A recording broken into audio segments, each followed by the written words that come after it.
Hello and welcome to Maker Monday. My name is Sandy Roberts and I am the Makerspace Coordinator for the Warren County Library System. And each week at 2 o'clock I bring you Maker Monday, where we invent and create, and sometimes we get crafty, sometimes a little more science, a little more technology, but the goal every week is just to explore our creativity, to build new skills, and to have some fun. So today's project is very special. All right, there we are. This is our twig flag, okay? And it is made all natural materials, all just twigs from my yard. I'm just bringing up, making sure Facebook is here, so in case anybody has any questions, I can follow along. So this is a really great project this time of year because on June 14th, it's Flag Day. And Flag Day is meant to celebrate the first American flag. So I thought that maybe using some of our craft skills and some rustic materials to make our own flag decoration for Flag Day would be really fun. This particular twig flag is very special to me because this flag was made by a young man named Ryan, who was part of our TREPS program. TREPS is our entrepreneurship program that we do each summer through the library, and we will be hosting TREPS again this year. You can look for it starting on July 1st on Wednesday mornings. And the idea of TREPS is to teach kids in grades 4 through 8 how to start a business. And you go through the classes with a lot of help, a lot of fun challenges that you get to do. And then it ends with the TREPS Marketplace, which we will be hosting at the Blairstown Farmers Market at the beginning of August 8th, I believe. And Ryan, his business was creating these flags. So he made all kinds of different American flags, different sizes, worked very, very hard because they take a little time to put together. And this was the one that I actually bought from him that day. He sold out of all of his flags. He made a good bit of money. And Ryan is definitely one of our absolute success stories of TREPS. So if you think that you might be interested in starting your own business this summer, definitely look for the TREPS program and register for that. I can only have 19 kids, so there's only a couple of spots. And we'll be doing that class over Zoom. It's going to be a really good time. And there is nothing better than the TREPS Marketplace when you go home with the money that you earned starting your own business. So this particular flag is not just a great decoration and a wonderful celebration of our American flag at a time when I think we all want to think of maybe try to highlight and really focus on the best aspects of what make us Americans. But it also reminds me really fondly of a great student who still volunteers and brings his younger brothers and sisters in, and who did such a great job at the TREPS program. So this is what we're going to make today. All right, let's talk about what supplies we're going to need. I'm just going to put this aside because I don't want to... It's a couple years old now, and I need to spend a little time fixing it up. And maybe that's something I'll do today. But basic materials. Obviously, you're going to need twigs. Okay? So this weekend, my kids and I, we spent some time just cleaning up our trees and cleaning up the lawn, and I just saved a bunch of twigs. You want to try to find twigs that are as straight as you can. You know, I might cut different pieces. So you want to get the straightest twigs that you can. You want to try and get ones that don't have a whole lot of little knots on them or additional twigs. You might also want to watch, like this one is from a sycamore. So it's got kind of a papery bark that peels. So you may want to consider what tree you're using, or you may want to just pull that bark off or sand it a little bit. Some trees, like this one, this is from an oak that we have on our property. Got some lichen on there and some moss. That may not take paint so great. So again, you may want to clean this up a little bit. Now, it's unlikely that you're going to find perfectly straight pieces of twig that you know just the right size around your yard, just sitting there. So you may need to actually get a pair of these. These are called pruners, and they are designed specifically. They're bypass pruners. Designed specifically to cut branches. Now, younger kids, these aren't for you. These are for mom and dad or grandma, grandpa, older sister, whoever your guardian is. They're going to do that cutting for you. Older kids, definitely, this is a great tool to learn to use. I will say, whenever you're cutting your branches, you want to wear a pair of safety goggles, or if you have glasses, wear your glasses, because you do not want any of this to end up in your eyes. It could hurt a lot. It could definitely damage your eye. So I have one here. You can see this one's kind of branchy. So my bypass pruners, okay, I'm just going to hold it steady, take my pruners, nice motion, right? And then I'm just trimming off some of these extra bits. And you can see those pieces flying around. That's why we wear the goggles, right? And you just want to kind of flatten them out as much as you can. So there you go. Now, moms and dads, you may be saying, I don't know about the twigs thing. This entire activity works just fine with popsicle sticks too. So if that is more your speed, go for it. Now you may be thinking size. This flag is fairly large. I think this is one of the largest ones that Ryan was selling that year. And let's see, handy dandy tape measure. It is about 17 inches long, about 11 inches high. Okay, so this is a fairly sizable flag. What you're going to basically do is you need 13 twigs for the front of your flag and then 2 sturdy twigs for the back of your flag to hold it all together. So you're going to find some twigs that look good to you, and you're going to need to get out your ruler, measure their diameter. Okay, this is about 1/2 inch diameter on my ruler. So 1/2 inch times 13 is going to be about 6.5 inches. Some extra space. I'm going to need at least, 8 to 10 inches of twig on the back if I want to do a 1/2 inch twig as my standard piece. So you're going to have to get a little bit of math out, okay? You're going to have to use the ruler, and you're going to have to kind of plan a little bit once you've collected all your sticks and kind of get a sense of what you like best. But you do need 13. There are 13 stripes on an American flag, so you want to make sure that you have all 13. All right. Other equipment you're going to need, so you've got your pruners, you're going to find your sticks. You're going to need a pair of scissors to cut your twine. You may need a pencil and a tape measure to measure your twigs as you're cutting. A ruler also works for that. Hot glue gun, or you can use, where'd it go? Okay, I lost my glue, but you can use regular glue if you want. You're just gonna have to leave it to dry before you paint. So if you are comfortable using hot glue, that's a great way to go for this. As I mentioned, you're gonna want to paint your creation. For this, you're gonna wanna go with craft acrylics. So I have a white, I have a royal blue, I also have medium blue, and I have a nice standard red. So you're going to want a couple of acrylic paints. You don't want to use anything washable on this, especially if you plan to put it outside or maybe on your porch. I'm going to take these off while I'm talking to you. So you definitely want to go with the acrylic. You could try like a tempera or poster paint if you're planning to keep it inside, okay? A little plate for your paints, paint brushes, twine, okay? This is a jute twine. Now mine is green. I ran out of my natural colored one.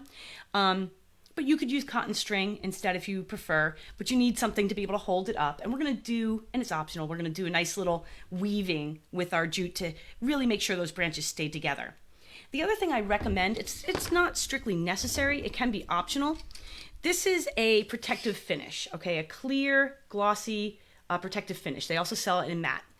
And this is a spray paint version. There are liquid versions that you can brush on, but especially if you plan to put your flag outside, you want something like this to keep it safe and to keep the paint from getting damaged, okay? So I really do recommend some kind of a protective sealant. And that's basically all we need. I'm gonna move these sticks out of the way. So you're gonna find your sticks, decide what you like. You're gonna get out your ruler or your tape measure. You're gonna measure the diameter of your stick, multiply that by 13, so that you know how long the back sticks, okay, need to be. And let me show you, just in case you're not sure what I'm talking about.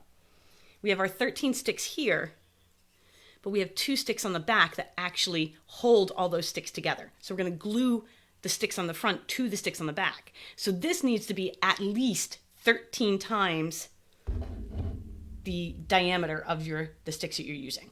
And if you're using different ones, kind of average it or measure them. Or you could just pick the ones you like, lay them out on a table, right? And then just measure the whole thing.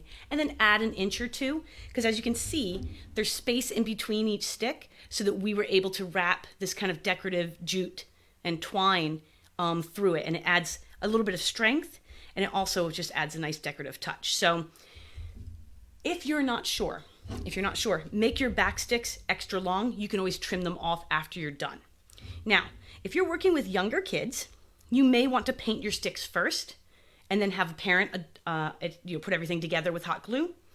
Otherwise, I kind of recommend, I used to do this where I would paint the sticks first, but I always got kind of bored waiting for it to dry, and then if things got twisted a little bit, I have found it's just easier to be very neat and very careful and paint it once I've got everything assembled.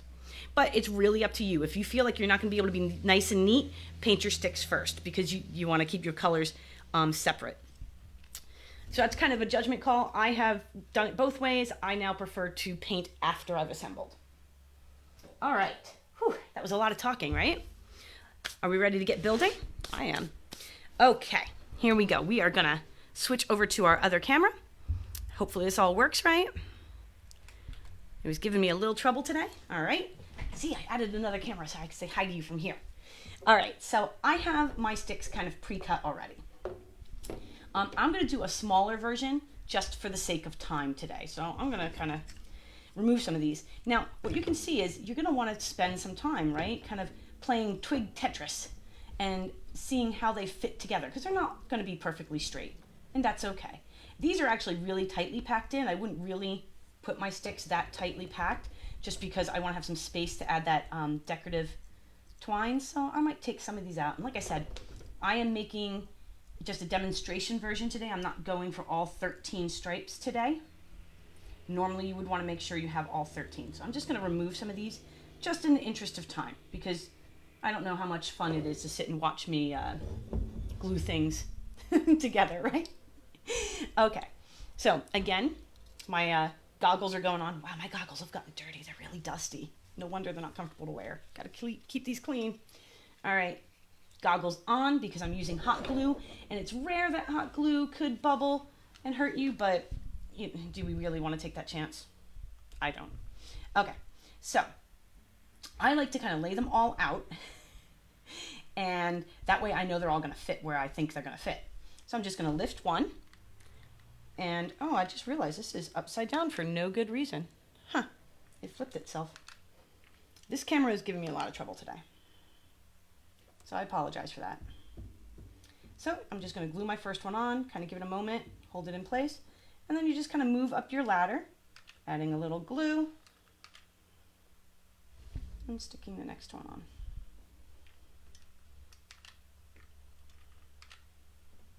Okay.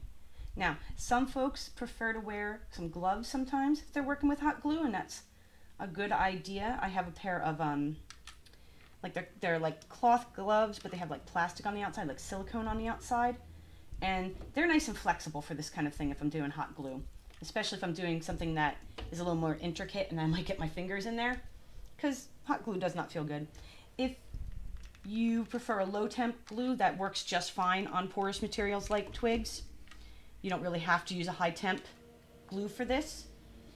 You do want to kind of be careful not to use too much glue, because you don't want it to get in the way of your paint later, because glue will resist acrylic paint sometimes, and you won't get good coverage. Now you notice I didn't do a lot of cleanup of my branches here, again, just because this is my sample. If I was making this to hang in my house or give as a gift, which I like to give these as gifts, and you can, of course, you don't have to only do American flags. You know, you could do an Irish flag for St. Patrick's Day, or something like that. But when I do these for gifts, I take a lot more time to really clean up my sticks and make them nice and neat and sand them. But today this is a sample, so I'm not killing myself over it. I'm just trying to demonstrate the idea. So you can see, sets up really quickly. It's already, basically the glue is hardened and my sticks are nicely in place. I'm going to grab my twine and my scissors. Twine and scissors. And I'm going to take a second to flip this, because honestly, it's just kind of bugging me. If I'm going to be totally honest. I'm very confused why it suddenly decided to just flip vertically. It's not supposed to do that. And it's not going back. It doesn't like me anymore. I guess I'm getting distracted and I really shouldn't. Yeah, it's not letting me flip. That is so very strange. I'm going to try one more time. And then I might have to admit that the universe is not, oh, there we go. I know, little things sometimes can distract me. Okay, so here we go. We've got all of these laid out. Now I'm gonna take my jute. This is another place where you can kind of decide if you wanna paint first and then add your twine, or if you wanna add your twine and just carefully paint. It's up to you. It really has to do with your comfort level and you know, how you feel about your paints. You may be really good at painting and say, I can totally do this. Or you may be not so great at painting and you know, not want to do that. You're going to want at least the length of your piece times 4. Give yourself plenty of extra. You might even want to go more than that. You don't want to run out, trust me. That is no fun at all. And then it's very simple. Okay, so I'm going to come behind. Let's see. I'm going to zoom in a little bit here. Zoom in, zoom in, zoom in. I like this zoom. I don't know why. It amuses me. And I'm going to take off my, since I'm done with the hot glue, taking off my goggles here, okay? So you're going to kind of make a cross it over like an X, and then bring it under. Making sure this is showing up on camera. Ooh. Okay. Make a nice X like that. And you're going to make an X behind. Okay, so I'm making an X behind. Now I'm coming up over the next one. Ooh. Let's see. Okay. And I make an X over. Going back. Make an X behind. I did not make sure to shore up my pieces before I did this, and I can tell that they're not even. I know that you will do better. So I'm going to zoom out so I can work on this a little bit more easily. So you can see I'm going to make the X again here and flip. And this is actually a place where younger kids are really, really helpful because they've got those tiny fingers. And this is a great opportunity to practice some fine motor skills. Maybe practice if you're learning to tie your shoes. Okay, great opportunity for learning there. I'm just going through, making my X's, and as I said, I did not do a good job with my measurements. And I'm not doing it very tightly. Again, I'm going kind of quickly. You would take more time to make sure this is nice and tight.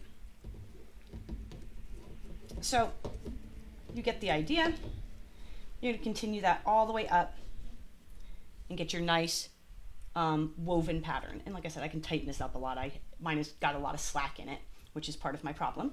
So yeah, make sure you might even wanna go maybe 5 or 6 times the length. Okay, again, better to have too much than not enough. So now I've got that on and I'm almost there. Just grab my paint. Now, you may need to do more than a single coat. It's one thing I have definitely found, especially with your white. And I'm not gonna, again, I'm just giving a demonstration here today. I'm not gonna paint everything. I've already got paint on myself. I'm very good at that. So I'm just using a foam brush. You can use something a little more detailed if you've got a little bit tighter. Oh, this is giving me really nice coverage today, actually. It's going to depend some on which stick you're using, what type of paint you're using, you know, what brand. Sometimes it can make a difference. But you can see it goes on pretty nicely. This is covering very nicely. Okay. So you're going to do your white and red stripes.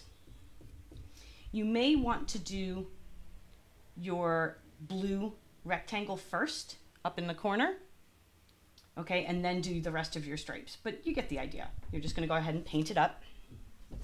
And that covers really nicely. And last but not least, you're just going to make sure that you can hang it. You just take a little more jute. Now, if you have the little eye hooks that are like a circle with a screw on the bottom, you can put them right into the top here and hang it very easily. If you don't, it's no big deal. Just a piece of jute. And I'm just gonna You would normally let your paint dry, of course, but a little bit of jute here. Now I put quite a bit on, right? Because you really want to make sure it sticks. I'm going to get my fingers in there and make sure it's in. Now, like I said, if you have or are able to get your hands on those little eyelets, they're the best for this. Because they will make sure that nothing loosens up over time. But as long as you're pretty gentle with your creation, a little bit of hot glue does the job. Okay, now this gives you a chance too to see what it looks like in back. All right, that's the basics of the construction. It's a pretty simple project. I went very quickly, but if you take your time, it comes together really nicely, looks really beautiful. So that is the basics of how to make, I keep looking over here, that's the basics of how to make a twig flag. All right, come on back over here with me, guys. All right, so a simple craft, great to do outside on a day like this, wonderful gift to give to friends. It'll look really nice, maybe on your front door. And you can make them as big or as small as you want. So if you just have smaller twigs, younger kids, go for that. I mean, if you really want to do small twigs and just snap them instead of using pruners, you could absolutely adjust this whole craft for that. Or, you know, go for the popsicle sticks if that's what you've got. And again, with younger kids, you don't want to do all 13 stripes.